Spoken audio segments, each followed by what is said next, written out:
ፍቅር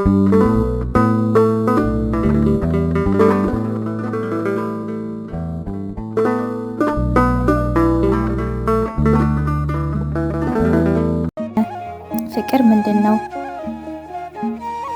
ክፍል 1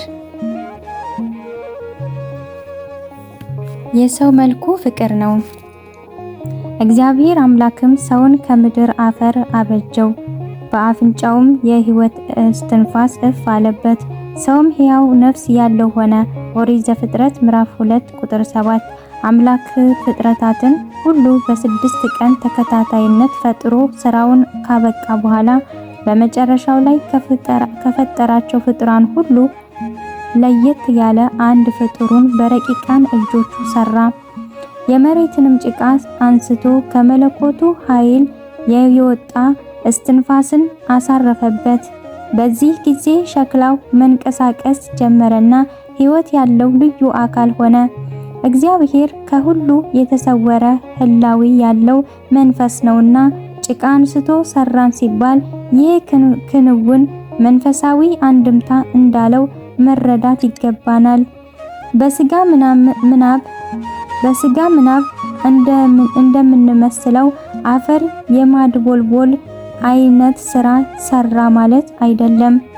በተገለጸው የአፈጣጠራችን ሂደትም መሰረት የሰው ልጆች ከፍጥረታት ሁሉ በሶስት ነገሮች እንለያያለን።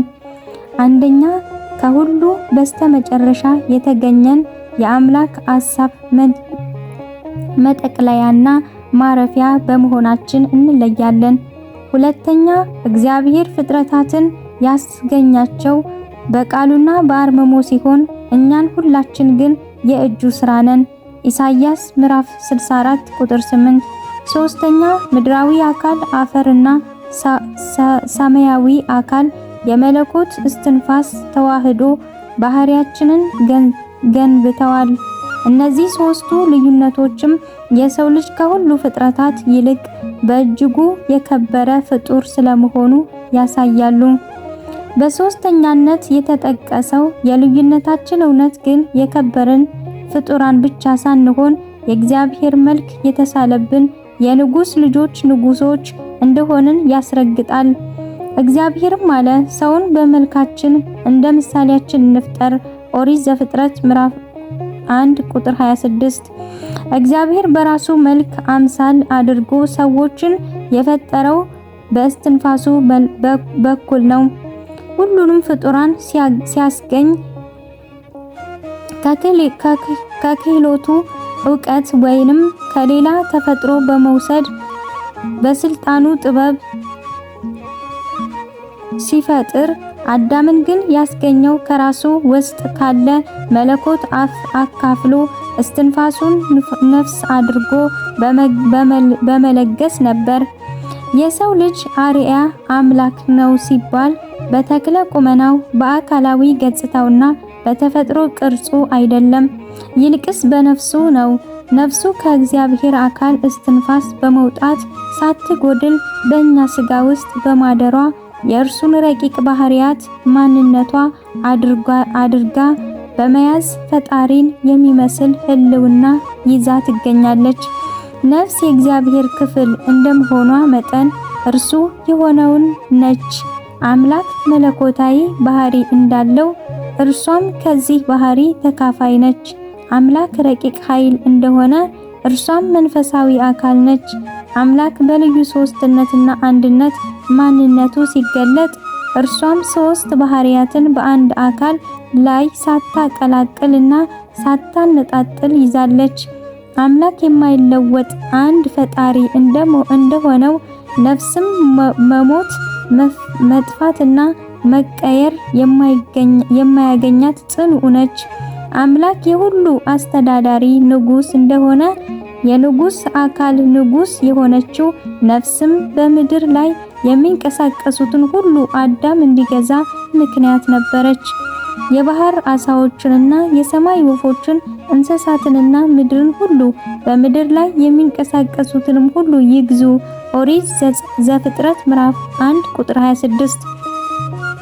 አሁን ይህንን ግንዛቤ እንደ መሰረታዊ ብያኔ ወስደን ወደ ተነሳንበት ርዕስ ስንመጣ ፍቅር ማለት ምን ማለት ነው የሚለውን ጥያቄ ለመመለስ የሚያስችል ቃል መጽሐፍ ቅዱስ በአንደኛ የዮሐንስ መልእክት ምዕራፍ 4 ቁጥር 8 ላይ እግዚአብሔር ፍቅር ነው በማለት ያስቀምጣል። እግዚአብሔር ፍቅር ከሆነ ዘንዳ ነፍስም ደግሞ ፍቅር ናት። በሌላ አገላለጽ ፍቅር ማለት የነፍስ ጠባይ ነው።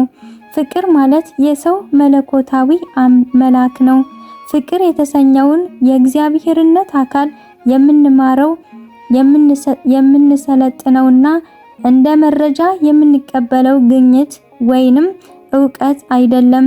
ከሰው ልጆች መካከል የገዛ መልኩን ከሌላ ሁለተኛ አካል የሚቀበል ማን ነው?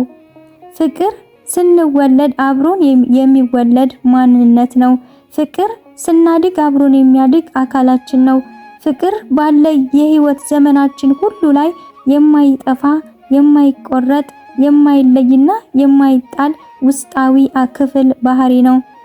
አንዳንዴ ሰዎች እኔ ፍቅር የለኝም ብለው በደፈናው ሲናገሩ ይደመጣል። አላወቁትም እንጂ እያሉ ያሉት እኔ መልክ የለኝም ህይወት አልባ ፍጡር ነኝ ነው።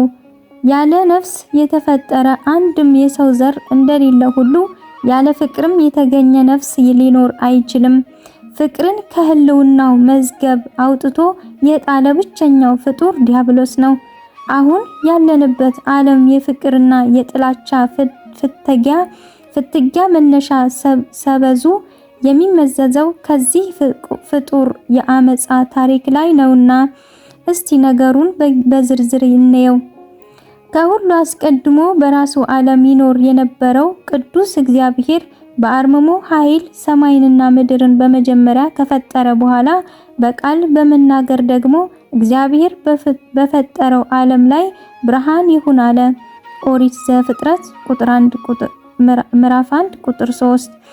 የእግዚአብሔር ቃል ብርሃንን ወደ ዓለም ከማስገባቱ በፊት ሰማይና ምድር በተፈጠሩበት የመጀመሪያው ቀን አብረው ስለተፈጠሩት 100 የመላእክት ነገድ በመጽሐፍ ቅዱስና በሌሎቹ በርካታ መንፈሳዊ መጻሕፍት ላይ ተመዝግቦ እናገኛለን። ከእሳትና ከንፋስ በልዩ ጥበብ የተፈጠሩት መላእክት ሁሉ ጨለማ በነበረበት የዓለም ገጽታ ውስጥ ፈጣሪያቸውን ለማግኘት በተሰጣቸው የእውቀት ፍቃድ መመርመር ያዙ። መላእክቱን ሁሉ መርቶ ወደ አምላካቸው እንዲያደርስ አለቃ ሆኖ የተመረጠው ሳጥናኤል ነበር። ይህ መልአክም የእግዚአብሔር ሕልውናና ኃይል በብርሃን ባልተገለጠበት ሁኔታ ከእርሱ ማዕረግ ከፍ ያለ ሕይወት ያለው ፍጥረት አለመኖሩን ከተረዳ በኋላ በልቡ የመታበይን ሐሳብ አፈለቀ። ዲያብሎስ ክፉ ማንነቱን ከባህሪው ወይንም ከልቦናው ነው ያነቃት። በእግዚአብሔር ፍቃድ በጭራሽ የማይታወቅ ጠባይን ከእውቀቱ ውስጥ በራሱ ፍቃድ አፍልቆታል። ትንቢተ ኢሳይያስ ምዕራፍ 14 ከቁጥር 8 እስከ ቁጥር 20፣ የዮሐንስ ወንጌል ምዕራፍ 8 ቁጥር 44። በእርግጥም በባህሪው ፍጹም ቅዱስና ያለው እግዚአብሔር 22ቱን ስነ ፍጥረት ሲፈጥርና አንድም ቅዱስ ያልሆነ ፍጥረት አላስገኘም። ኦሪት ዘልደትም በመነሻው ላይ ከፍጥረታት መገኘት በኋላ መልካም እንደሆነ አየ በማለት 6 ጊዜ በተደጋጋሚ ያስቀመጠው የእግዚአብሔር እይታ በ6 ቀን ውስጥ የተፈጠሩት ሁሉም ፍጡራን በፈጣሪያቸው ቅድመ ሐሳብ መልካም እንደሆኑ ያስረዳል። ከዚህ ጊዜ በኋላ የእግዚአብሔር ቃል በዓለሙ ብርሃን ይሁን የሚለውን አምላካዊ ስልጣን ገለጠ። በተፈጠሩበት የቅድስና ሐሳብ ጸንተው የቆዩትም መላእክት ይህንን ኃይለ ጸዳል ለብሰው ብርሃናዊያን ሲሆኑ ክህደትን ያስገኘው ሳጥናኤልና ያመኑበት መላእክት ደግሞ ጽልመትን ማንነት ጨለማን መገለጫ አድርገው ቀሩ። ወደ ኤፌሶን ሰዎች ምዕራፍ 6 ቁጥር 12። እግዚአብሔርም ብርሃኑ መልካም እንደሆነ አየ። እግዚአብሔርም ብርሃንና ጨለማን ለየ የሚለው ቃልም እንደሚነግረን በጨለማው ዓለም ላይ ብርሃን በተገለጠ ጊዜ አብረው በቅድስና የተገለጡት መላእክት መልካም፣ ታማኝ፣ ታዛዥ፣ ንጽሕና ጽኑ እንደሆነ እግዚአብሔር አየ። ስለዚህም ለእነርሱ የመንፈሱን ኃይልና ግርማ አካፍሎ አገልጋዩ ሲያደርጋቸው በጨለማው ጊዜ የካዱት መላእክት ከዚህ ሹመት የተለዩ ሆኑ። ይህንንም መለየት መጽሐፍ ከዚያም ወዲያ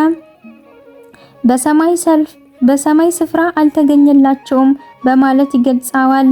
የዮሐንስ ራእይ ምዕራፍ 12 ቁጥር 8 መላእክትን እንዲመራ አክብሮ የፈጠረው ሳጥናኤል በክፉነት ፍላጎቱን ገልጾ እርኩስ በመሆን ከሰማይ ቅድስና ሲለይ ከድቶ ባፈነገጠው ነገር ፈንታ ፍጥረታትን የሚያስተዳድር እንደ ተቀደሱት መላእክት በብርሃን